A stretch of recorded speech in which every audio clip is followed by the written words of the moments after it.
Darshan sir ಸುಮ್ಮನೆ ಹೇಳಿಲ್ಲ ಮೀಡಿಯಾದವರೆಲ್ಲ ಜಗತ್ MD ಮಕ್ಕಳು ಅಂತ. ಯಾಕಪ್ಪ ಈ ಥರ ಹೇಳ್ತಾ ಇದ್ದೀನಿ ಅಂದರೆ ವಿಚಾರ ಇದೆ.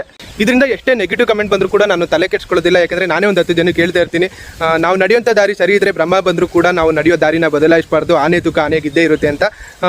ಇವಾಗ ನಾನು ಏನಪ್ಪ ವಿಚಾರ ಹೇಳ್ತಿದ್ದೀನಿ ಅಂತ ಅಂದರೆ, ನಾನು ಕೂಡ ಒಬ್ಳು ಮನುಷ್ಯಳು, ನನ್ನ ಜೀವನದಲ್ಲೂ ಕೂಡ ಬೇಡದೇ ಇರುವಂಥ ಘಟನೆಗಳು ನಡೆದಿದೆ. ಯಾರು ಮಾಡದೇ ಇರುವಂಥ ತಪ್ಪನ್ನು ನಾನು ಮಾಡಿಲ್ಲ, ದಯವಿಟ್ಟು ನನ್ನನ್ನು ಬದುಕೋಕೆ ಅಂತ ಬಿಡಿ ಅಂತ ನೆಮ್ಮದಿನ ಹುಡುಕ್ತಾ ಇದ್ದಂಥ ಒಂದು ಹೆಣ್ಣು ಮಗುಗೆ ಈ ರೀತಿ ಸೋಷಿಯಲ್ ಮೀಡಿಯಾ ಇಷ್ಟೊಂದು ಕೆಟ್ಟದಾಗಿ, ಅದರಲ್ಲಂತೂ ಈ ಮೀಡಿಯಾದವ್ರ ಕತೆ ಅಂತೂ ಕೇಳೋದಕ್ಕೆ ಆಗ್ತಾ ಇಲ್ಲ. ಪಾಪ ಇನ್ಸ್ಟಾಗ್ರಾಮ್ ಓಪನ್ ಮಾಡಿದ್ರೆ ಸಾಕು, ಈ ಮೀಡಿಯಾದವರಲ್ಲಿ ಒಬ್ಬರಾದ್ರೂ ಕೂಡ ಈ ಹೆಣ್ಣು ಮಗು ಬಗ್ಗೆ ಒಂದು ಸ್ವಲ್ಪ ಭರವಸೆ ಮೂಡುವಂಥ ಒಂದು ಪಾಸಿಟಿವ್ ವಿಚಾರನ ತೋರಿಸ್ತಾನೆ ಇಲ್ಲ. ಮಾತಿತ್ತು ಅಂದರೆ ಕಂಪ್ಲೀಟ್ ಆಗಿ ನೆಗೆಟಿವ್ ಆಗಿ ಪೌಲ್ಟ್ರಿ ಮಾಡ್ತಿದ್ದಾರೆ. ಯಾಕೆ ಅಂತ ಅರ್ಥ ಆಗ್ತಿಲ್ಲ. ಪಾಪ ಆ ಹೆಣ್ಮಗು ತುಂಬ ಸಾರಿ ಕೇಳ್ಕೊಂಡಿದೆ, ನನ್ನ ತಪ್ಪು ನನಗೆ ಅರಿವಾಗಿದೆ, ನಾನು ಮಾಡದೇ ಇರೋಂಥ ತಪ್ಪನ್ನ ಮಾಡಿಲ್ಲ, ಆದರೆ ಈಗ ಮಾಡಿರೋ ತಪ್ಪಿಗೆ ಕ್ಷಮೆ ಕೇಳ್ತಾ ಇದ್ದೀನಿ, ನನ್ನ ನೆಮ್ಮದಿ ಜೀವನನ ನಾನು ಹುಡುಕ್ತಾ ಇದ್ದೀನಿ, ದಯವಿಟ್ಟು ಯಾರೂ ಕೂಡ ನನ್ನ ತಪ್ಪಾಗಿ ಗುರುತಿಸ್ಬೇಡಿ ಅಂತೆಲ್ಲ ಥರ ಪರಿಪರಿಯಾಗಿ ಕೇಳ್ಕೊಂಡೈತೆ. ನಾನೀಗ ಯಾರ ಬಗ್ಗೆ ಹೇಳ್ತಾ ಇದ್ದೀನಿ ಅಂತ ಅಂದರೆ, ಇವ್ರು ಬಂದು ಕೃಷಿಕ ಪಂಡ ಅಂತ ಕನ್ನಡದಲ್ಲಿ ಒಂದು ಉತ್ತಮವಾದ ಸಿನಿಮಾಗಳನ್ನೆಲ್ಲ ಕೊಟ್ಟಿದ್ದಾರೆ, ಒಳ್ಳೆ ಕಲಾವಿದೆ. ಆಯಿತು, ಇವ್ರ ಜೀವನದಲ್ಲಿ ಏನೋ ಬೇಡದೇ ಇರೋಂಥದ್ದು ನಡೀತು, ಅದರಿಂದ ಇನ್ನೊಬ್ರಿಗೆ ಏನೋ ತೊಂದರೆ ಆಯಿತು ಅಂತಲೇ ಇಟ್ಕೊಳ್ಳೋಣ. ಬಟ್ ಇವಾಗ ನೆಮ್ಮದಿಯಾಗಿರ್ತೀನಿ ಅಂತಿದ್ದಾರಲ್ಲ, ದಯವಿಟ್ಟು ಬಿಟ್ಬಿಡಿ. ಯಾಕೆ ನಿಮ್ಮ ವ್ಯೂಸ್ಗೋಸ್ಕರ, ನಿಮ್ಮ ಪಬ್ಲಿಸಿಟಿಗೋಸ್ಕರ ಒಂದು ಹೆಣ್ಮಗು ಜೀವನನ ಈ ರೀತಿ ಇಷ್ಟು ಕೆಳಮಟ್ಟದಲ್ಲಿ ಹಾಕಿ ತುಣಿಯೋಗೆ ನೋಡ್ತಿದ್ದೀರಾ?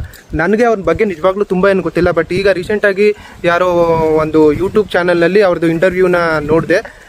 ಬಟ್ ತುಂಬಾ ಬೇಜಾರಾಯಿತು. ಒಂದು ಹೆಣ್ಮಗು ಈ ರೀತಿ ಬದಲಾಗ್ತೀನಿ ಅಂತಿದ್ರು ಕೂಡ ನಮ್ಮ ಸಮಾಜ ಬಿಡ್ತಿಲ್ವಲ್ಲ ಅಂತ. ನನ್ನ ಪ್ರಕಾರ ಕೃಷಿಕ ಪಂಡ ಅವರು ಯಾವುದೇ ಕಾರಣಕ್ಕೂ ಯಾರು ಮಾಡದೇ ಇರೋಂಥ ತಪ್ಪೇನು ಮಾಡಿಲ್ಲ ಅಂತ ಅನ್ಸುತ್ತೆ. ಅದರಲ್ಲೂ ಕ್ಷಮಿಸೋಕ್ಕಾಗದೇ ಇರೋಂಥ ತಪ್ಪೇನು ಅಲ್ವೇ ಅಲ್ಲ. ಒಂದು ಹೆಣ್ಣು ಒಂದು ಗಂಡಿನ ನಿಜವಾದ ಪ್ರೀತಿ ಮತ್ತು ಆಶ್ರಯನ ಬಯಸೋದು ಖಂಡಿತ ತಪ್ಪಲ್ಲ, ಆದರೆ ಆಯ್ಕೆ ಮಾಡೋದ್ರಲ್ಲಿ ತಪ್ಪಾಗಿರುತ್ತೆ ಅಷ್ಟೇ. ಆಸೆ ಪಡೋದು ಯಾವುದೇ ಕಾರಣಕ್ಕೂ ತಪ್ಪಲ್ಲ. ಇಲ್ಲಿ ಕೃಷಿಕ ಪಾಂಡ ಅವ್ರದ್ದು ಟೈಮ್ ಸರಿ ಇಲ್ವೋ ಅಥವಾ ದೇವರು ಅವ್ರಿಗೆ ಪರೀಕ್ಷೆ ಮೇಲೆ ಪರೀಕ್ಷೆ ಮಾಡ್ತು ಅನ್ನೋ ಒಂದು ಅರ್ಥ ಆಗ್ತಿಲ್ಲ. ಯಾಕೆಂದರೆ ಲಾಸ್ಟ್ ಟೈಮ್ ಉದ್ಯಮಿ ಜೊತೆ ಅಷ್ಟೊಂದು ರಗಳೆ ಆಗಿತ್ತು, ಅಂದರೆ ಬ್ರೇಕಪ್ ಆದಾಗ ಕಂಪ್ಲೇಂಟ್ ಅದು ಇದು ಅಂತ ಏನೇನೋ ಆಗಿ ಒಂದು ಹೊಸ ಜೀವನನ ಶುರು ಮಾಡಬೇಕು, ಅದು ನಡೆದಿದ್ದನ್ನೆಲ್ಲ ಮರೆತು ನೆಮ್ಮದಿನ ಹುಡುಕೊಂಡು ಒಂದು ಬದುಕನ್ನ ಕಟ್ಕೋಬೇಕು ಅಂತ ಹೋಗ್ತಿದ್ದಂಥ ಸಂದರ್ಭದಲ್ಲಿ ಈ ಅಪ್ಪ ಹೋಗಿ ಅವ್ರ ಮನೇಲಿ ಸೂಸೈಡ್ ಮಾಡಿಕೊಂಡು ಇನ್ನೊಂದಷ್ಟು ದೊಡ್ಡ ತಲೆನೋವನ್ನ ಅವ್ರಿಗೆ ತಂದಿಟ್ನ. ಏನೇನೋ ಮಧ್ಯದಲ್ಲಿ ನಡೆದೈತೋ ಗೊತ್ತಿಲ್ಲ, ಕೂತು ಮಾತಾಡಿಕೊಂಡು ಬಗೆಹರಿಸಿದ್ರೆ ಸರಿ ಹೋಗ್ತಿತ್ತು. ಇಲ್ಲಿ ಅವ್ರ ಫ್ಯಾಮಿಲಿನೂ ಕೂಡ ಬೀದಿಗೆ ಬಿಟ್ಟ, ಹಾಳಾದವ, ಹೋದ.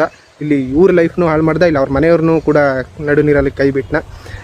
ಸದ್ಯಕ್ಕೆ ಈಗ ಒಂದು ಹೆಣ್ಣು ಮಗು ಅಂತ ಯೋಚನೆ ಮಾಡಿ ದಯವಿಟ್ಟು ಇವ್ರಿಗೆ ಆ ದೇವರು ಒಳ್ಳೇದು ಮಾಡಲಿ ಅಂತ ಬೇಡ್ಕೋಬೇಕಷ್ಟೇ.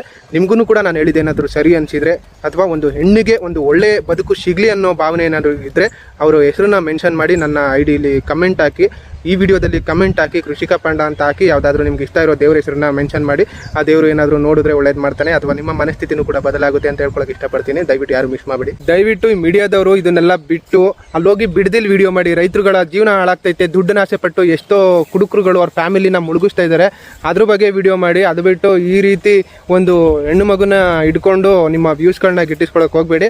ಹಾಗೆ ನೆಗೆಟಿವ್ ಕಮೆಂಟ್ ಮಾಡೋರು ದಯವಿಟ್ಟು ನಿಮ್ಮ ಮನಸ್ಥಿತಿನೂ ಕೂಡ ಬದಲಾಯಿಸ್ಕೊಳ್ಳಿ. ಯಾವುದೇ ಕಾರಣಕ್ಕೂ ಯಾರು ಬೇಕು ಅಂತ ಏನು ತಪ್ಪು ಮಾಡೋದಿಲ್ಲ. ಕೆಲವೊಂದು ಇನ್ಸಿಡೆಂಟು, ಕೆಲವೊಂದು ಪರಿಸ್ಥಿತಿ ಆ ರೀತಿ ಆಗುತ್ತೆ. ಬಟ್ ನಾನು ಮೊದಲೇ ಹೇಳಿದಾಗೆ ಆಯ್ಕೆ ಮಾಡುವಂಥ ವ್ಯಕ್ತಿ ಮೇಲೂ ಡಿಪೆಂಡ್ ಆಗಿಬಿಡುತ್ತೆ. ಆಸೆ ಪಡೋದು ಯಾವುದೇ ಕಾರಣಕ್ಕೂ ತಪ್ಪಿಲ್ಲ ಅಂತ ಹೇಳ್ತಾ ಈ ವಿಡಿಯೋ ಮುಗಿಸ್ತಿದ್ದೀನಿ. ಬಾಯ್.